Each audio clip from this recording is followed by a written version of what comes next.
Hello everyone, I am Yash from Vyas Academy और in this video we are going to take science of class 4 और आज हम continue करेंगे हमारा chapter 3 जो कि है गेम्स एंड रिक्रिएशंस। बच्चों हमारे लास्ट वीडियोस में हमने देखा था कि गेम्स का क्या इंपॉर्टेंट है हमारी लाइफ में, गेम्स क्या होते हैं, कितने टाइप्स के होते हैं और रिक्रिएशन क्या होता है कि एक तरह से एक प्रोसेस होती है जिससे हम हमारी बोर्ड लाइफ से और जब हम थक जाते हैं और जब भी हम बोर होते हैं तब हम उससे एक ब्रेक लेते हैं और कुछ नई एक्टिविटी ट्राई करते हैं। तो इस तरह से हम रिफ़्रेश फील करते हैं। तो इस तरह से रिक्रिएशन हम हमारी लाइफ में ट्राई करते हैं। तो इसी तरह से बहुत सारे टाइप्स होते हैं इसमें, जिसमें हमने गेम्स से रिलेटेड पढ़ा था और डिफरेंट एक्टिविटीज़ के बारे में पढ़ा था, जिसमें टीवी देखना, फ़ोन चलाना या फिर इंडोर गेम्स, आउटडोर गेम्स और स्कूल में अटेंड किए जाने वाले डिफरेंट काइंड ऑफ एक्टिविटीज़। तो इसी टॉपिक को आज हम कंटिन्यू करेंगे और देखेंगे कि रिक्रिएशन में और क्या क्या किया जा सकता है। तो आज का हमारा टॉपिक है अदर मीन्स ऑफ रिक्रिएशन, और रिक्रिएशन में हम किन एक्टिविटी को इंक्लूड कर सकते हैं और उन्हें हम इंजॉय कर सकते हैं। तो नंबर 1 पे हमने कुछ और एक्टिविटीज़ ली है, हम 1 बाय 1 इनके बारे में डिस्कस करेंगे। तो नंबर 1 पे हम लेंगे काइट फ्लाइंग। बच्चों आपने अभी देखा होगा ड्यूरिंग लॉकडाउन हम घर पर बहुत बोर हो गए थे, हमारी ना ही स्कूल कंटिन्यू थे ना ही हम घर के बाहर जा सकते थे। तो आपने देखा होगा कि थोड़े दिनों बाद में जब भी आप घर की छत पे जाते थे घूमने के लिए, घर के बाहर तो हम जा नहीं सकते थे, तो उस कंडीशन में बहुत सारी जो काइट्स है आपने देखे होंगे, different kind of shapes, colour और बहुत अलग अलग वेराइटीज़ की आपने काइट्स देखी होंगी। तो आपका भी मन किया होगा कि क्यों ना हम भी काइट को फ्लाई करें।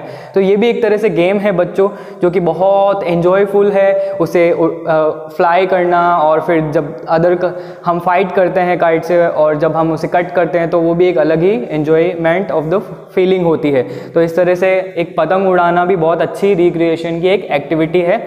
मेनली हम इसे कब उड़ाते हैं या फिर फ्लाइंग करते हैं, इस एक्टिविटी को कब करते हैं हम ऑन द मकर संक्रांति। आपने देखा होगा कि हम मकर संक्रांति को स्पेशली बहुत सारे प्लेसेस ऐसे हैं जहाँ पर ये एक्टिविटी की जाती है और बहुत बड़ी मात्रा में की जाती है। आसमान जो आप देखोगे ना फुलफिल हो जाएगा काइट से, इतनी ज़्यादा हम पसंद करते हैं इस एक्टिविटी को।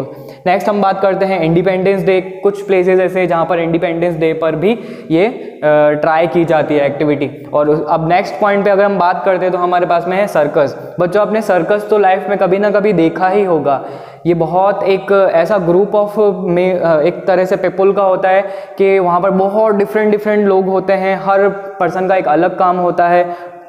और अगर सर्कस को डिफाइन किया जाए इन 1 वर्ड तो फुल ऑफ एंटरटेनमेंट, क्योंकि वहाँ पर बहुत अलग अलग एक्टिविटीज़ आपको देखने को मिलती है, बहुत अलग अलग आर्टिस्ट होते हैं, बहुत डिफरेंट काइंड ऑफ एक्टिविटीज़ वो करते हैं, जिसमें बंजी जंपिंग हो गया, रॉप से वो ऊपर से नीचे कूदते हैं, ऑन द नेट बड़ा सा होता है, और फिर वहाँ पर बाइक राइडिंग होती है, डिफरेंट टास्क होते हैं जिसमें कुछ एनिमल्स इंक्लूड किए जाते हैं और बहुत सारी एक्टिविटीज़ क्रिएट की जाती है। वहाँ पर बहुत मज़ा आता है हमें उसे देख कर। तो मेनली वहाँ पर कौन कौन होता है, बहुत सारे आर्टिस्ट होते हैं, एक्रोबैट्स होते हैं, यानी कि कलाबाजियाँ करते हैं, वो बहुत डिफरेंट तरह से छलांग लगाते हैं और बहुत रिस्की भी होता है, पर उन्हें देख करके काफ़ी मज़ा आता है। Juggles and amazing acts, animals and full of entertainment. बच्चों वहाँ पर डिफरेंट बाजीगर होते हैं और बहुत सारे आर्टिस्ट होते हैं और बहुत सारे डिफरेंट एनिमल्स भी होते हैं, जिसमें से कॉमन अगर आप बात करते हैं तो एलिफेंट ज़रूर आपको देखने को मिलता है। अगर एक्टिविटी नंबर 3 की बात करते हैं हम तो फेयर, जिसको हम नॉर्मली बोलते हैं मेला, और वो तो आपको सभी को काफ़ी बहुत ज़्यादा पसंद भी होगा। बच्चों हमारे यहाँ पर मेला कब बनाया, कब सेलिब्रेट होता है या फिर कब ये एक्टिविटी इंक्लूड की जाती है, तो 1 वर्ड अगर आप बोलोगे तो कोई भी जब भी फेस्टिवल आता है तब हम बोलते हैं कि आज तो हम मेले में घूमने जाएंगे और बहुत सारी अच्छी डिफरेंट चीज़ें खाएंगे, जिसमें आइसक्रीम, फास्ट फूड और बहुत सारे बलून्स, टॉयज और बहुत डिफरेंट स्टफ होते हैं वहाँ पर हमें परचेजिंग करने के लिए, और बहुत सारे टॉयज़ होते हैं। तो इस तरह से हम बोल सकते हैं कि एक मेला जो होता है वो भी बहुत ज़्यादा एक तरह से एंटरटेनमेंट का अच्छा सोर्स होता है। अगर हम बात करते हैं मेले में हमें क्या देखने को मिलता है, तो it is an open ground activity. बहुत बड़ा सा मैदान होता है बच्चों, जो कि खुला होता है और वहाँ पर ये सेलिब्रेट किया जाता है, या हम कह सकते हैं इस एक्टिविटी को किया जाता है। नेक्स्ट होता है मेले के अंदर आप क्या क्या देखते हो, different kind of rides, games, toys, food and mainly on the festival इसे सेलिब्रेट किया जाता है। बहुत सारी दुकानें होती हैं जिसमें कपड़े, खिलौने, इस तरह के आप डिफरेंट स्टफ्स देख सकते हो। और बच्चों हम ये मेला कब सेलिब्रेट होता है हमारे यहाँ पर, तो मेनली ऑन न्यू ईयर और कुछ फेस्टिवल्स जैसे कि दिवाली, दशहरा, और बच्चों कुछ फेमस मेलों के बारे में आपने सुना होगा जैसे कि कुंभ का मेला और पुष्कर का मेला। बच्चों ये कुछ एक फिक्स डे पर होता है, fix duration of the time में होता है, जहाँ पर बहुत सारे लोग एक साथ में इकट्ठे होते हैं और वहाँ पर गंगा नदी में वो क्या करते हैं, वहाँ पर दे टेक अ बाथ, और हम कह सकते हैं स्नान करते हैं। और ये हमारे यहाँ पर धार्मिक इस एक्टिविटी को एक बहुत ज़्यादा धार्मिक माना जाता है। और कुछ खास अगर मेले हम बात करते हैं तो बच्चों, तो वहाँ पर हम देख सकते हैं trade fair, book fair, craft Mela and auto fair. बच्चों यहाँ पर बुक्स के, आर्ट एंड क्राफ्ट के और ऑटोमोबाइल के, automobiles means different kind of vehicles के, तो जब भी कुछ लॉन्च होती है नया तो उसके पहले यहाँ पर फेयर अरेंजमेंट किया जाता है ताकि लोगों को ज़्यादा से ज़्यादा उनका क्या किया जा सके, एडवर्टाइजमेंट किया जा सके, तभी तो लोग परचेजिंग करेंगे उनकी।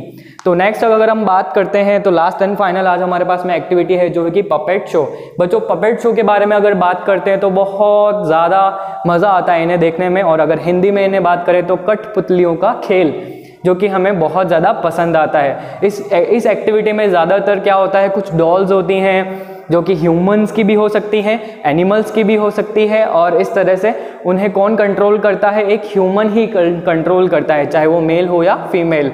जब भी ये प्ले एक तरह से एक छोटा सा प्ले क्रिएट किया जाता है कुछ डॉल की हेल्प से, उनके पूरी फुल बॉडी को एक धागे की हेल्प से कंट्रोल किया जाता है with the help of finger. जो भी पपेटर होता है, यानी कि जो भी उन्हें कठपुतलियों को नचाने वाला एक आर्टिस्ट होता है वो करता है। साथ ही साथ वो कुछ डायलॉग्स बोलता है, कुछ सिंगिंग अ सॉन्ग, कुछ गाने गाता है, और इस तरह से एक स्टोरी क्रिएट करता है जिसमें कुछ डिफरेंट काइंड ऑफ जोक्स होते हैं, कुछ अटकेलियाँ होती हैं, और कुछ फाइटिंग होती है, कुछ छोटे मोटे प्ले होते हैं, और कुछ इस तरह से कोई एक एक्ट क्रिएट किया जाता है। तो आई होप आपको ये टॉपिक समझ में आया होगा कि किस तरह से रिक्रिएशन जो है हमारी बोरिंग सी लाइफ में, और हम जब भी हम थक जाते हैं तब किस तरह से हमारे लाइफ के अंदर एक वापस से एंटरटेनमेंट फील करता है।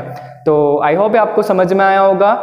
और लास्टली हमारा चैप्टर आज फिनिश होता है। यहाँ पर आपको नोट्स में क्वेश्चन आंसर्स अवेलेबल करवाए जाएंगे जो आपको अच्छे से सॉल्व करने हैं और लर्न करने हैं, और हम मिलेंगे नेक्स्ट वीडियो में नेक्स्ट टॉपिक के साथ। Till then thank you for watching.